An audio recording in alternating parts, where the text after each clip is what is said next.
Heroes. Brian Wilson will look at the remarkable life of the Beach Boys frontman and reveal which two Hollywood stars are set to play him. That's all ahead as Weekend Sunrise begins right now.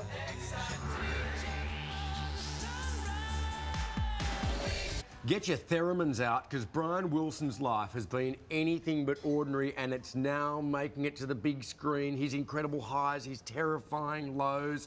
Couple of new movies, is that right, Jabba, with Brian Wilson? The main one to focus on, Love and Mercy. Good morning, guys. This is the story of Brian Wilson from the Beach Boys, and I will forgive people if they feel like going and shopping. Come in and see the good, etc. Because I forever associate good vibrations with a large white goods retailer. They're a great bunch, aren't they? Those the good guys. Yeah. This song is delved into in detail in this film, which is basically the story of Brian Wilson from the perspective of his wife, Melinda Ledbetter, his second wife, who rescued him from the evil clutches of a crazier than his patient psychiatrist in Paul Giamatti. There he is there, who he medicates Wilson. He keeps putting him in the studio, trying to make him write more Beach Boys hits, whereas Wilson, of course, wanted to record the incredible Pet Sounds album, which is critically acclaimed as one of the greatest albums of all time, commercially not such a great success. This is a really heartwarming and heartbreaking story.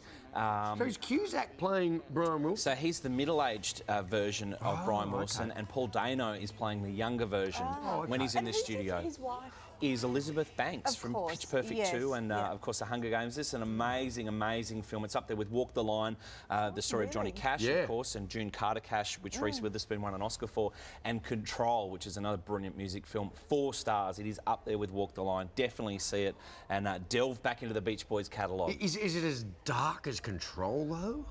No, that was a pretty no, dark God, film. no. I mean, that ends on such a dark note. No, this is a bit more liberating and it's positive, and it finishes with Wilson performing live in concert. Something else that's quite liberated, unexpectedly, it's perhaps the most heterosexual and homophobic movie about campaigning for civil rights and gay marriage. Ted 2 is with us this week. Of course, it follows up an enormous success of the original film, which cost $50 million and made over $550 million worldwide. It's Mark Wahlberg's first sequel. If you're a fan of stoner, gross-out comedy like, you know, The Bogan Hunters and Fat Pizza and that kind of thing, you will love this film. I took Quinn, he's 14. Basically, it's a year after the bear, Ted, has got married to Tammy Lynn, the woman, the checkout chick. Things aren't going so great. So Wahlberg suggests they make a kid. But focus their energy into that instead of fighting all the time. Of course, he can't conceive. He's got no appendage, so they go to adopt a Corey child. Bernardi's going to love this film. He's not recognised as a human being, so they basically take it to a civil rights case. And one of the poignant things of the film is how we look back and wonder why people ever had to fight for something as basic as their rights in the first place. How interesting. That is in the midst. Is it funny? It's like hilarious. There's, of course, Amanda Seyfried is there. They make jokes about her looking like Gollum from Lord of the Rings. She doesn't know who Gollum is. There's some fantastic pop culture references, particularly at New York Comic Con. We basically didn't stop laughing for the entire film. Because it's not one for little kids. And, no, it's not a kids' film.